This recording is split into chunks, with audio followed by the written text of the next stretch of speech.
Retrouvez le flash d'information spécial Israël, présenté par Laura Sahin. Bonjour à tous et bienvenue dans votre rendez-vous d'information sur Radio JM. Nous sommes le mardi 28 novembre et voici les titres de cette édition spéciale consacrée à la situation en Israël.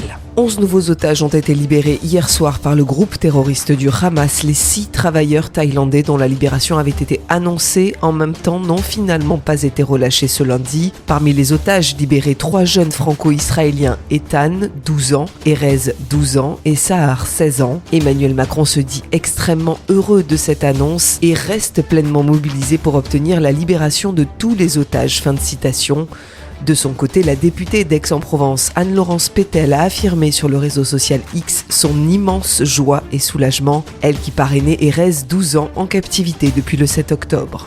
Le petit Kfir Bibas, 10 mois, le plus jeune otage, et son frère Ariel, 4 ans, ne figurent toujours pas sur la liste des otages libérés. La raison, ils auraient été transférés par le Hamas aux mains d'une autre faction terroriste comme une offrande, selon Tsahal. Le porte-parole de l'armée israélienne en langue arabe a indiqué que les 2 enfants Bibas étaient détenus dans la région de Khan Younes, dans le sud de Gaza. Par ailleurs, 40 femmes et enfants pourraient ne pas être aux mains du Hamas à Gaza, mais tenus par des civils ou d'autres factions terroristes.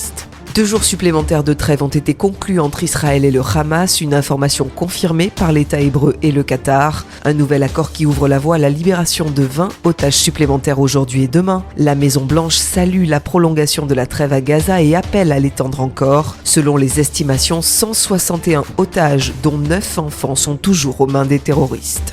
Samedi, vers 17h30, 13 personnes ont été interpellées puis placées en garde à vue. Ils sont soupçonnés d'avoir tagué des croix gammées dans le 17e arrondissement de Paris. Parmi elles figurent 7 personnes fichées S d'ultra-droite, selon la source policière, et 3 sont déjà connues pour des faits similaires. L'ouverture d'une information judiciaire a été ordonnée par le parquet. Ariel Goldman, le président du Fonds social juif unifié et de la Fondation du judaïsme français, s'est exprimé hier suite aux propos de Dominique de Villepin chez nos confrères de Quotidien. Il affirme, je cite, « Vous déshonorez vos anciennes fonctions en reprenant ainsi les poncifs de l'antisémitisme le plus crasse ». L'ancien Premier ministre avait notamment affirmé, je cite, « On voit en filigrane la domination financière sur les médias, le monde de l'art et la musique ». Fin de citation. Un cocktail Molotov a été lancé hier sur le bâtiment du Centre communautaire juif de Montréal. Le Premier ministre Justin Trudeau a déclaré que les actes antisémites doivent cesser. Fin de citation. Je vous donne rendez-vous à 13h avec l'invité de la rédaction. Aujourd'hui, je reçois le directeur éditorial et président du journal La Marseillaise, Léo Purguette, qui viendra nous parler des 80 ans de son journal, une institution à Marseille. À tout à l'heure à 13h sur le 90.5.